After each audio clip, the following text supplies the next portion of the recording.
मेरे देश में, मेरे सुप्रीम कोर्ट में अपनी भाषा में आप बोल भी नहीं सकते। आप 28 राज्यों में से केवल 4 राज्यों में हिंदी में हाई कोर्ट में बात करने की परमिशन देते हैं। पर लोकतंत्र का मतलब क्या होता है?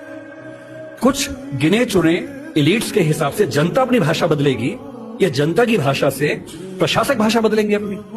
अगर लोकतंत्र है तो लोकतंत्र में जनता की भाषा ही केंद्र में होनी चाहिए, कोई और भाषा केंद्र में कैसे हो सकती है?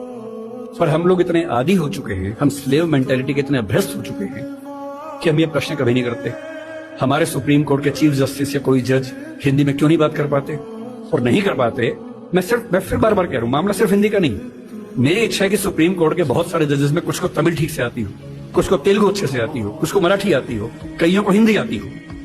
और बेंच का फैसला करते हुए ये भी एक पॉइंट ध्यान में रखा जाए कि मामला कहां का है और उस मामले में ऐसे जज को प्राथमिकता मिले जो उस भाषा को जानता हो, ताकि केस मेरा है, मुझे हिंदी आती है, मेरा वकील अंग्रेजी में कुछ कुछ बोला, जज ने कुछ कुछ बोला, फैसला हो गया, मुझे पता ही नहीं कि क्या हुआ, और इतने में पुलिस आगे मुझे ले गई और मैं परेशान हूं कि हुआ क्या।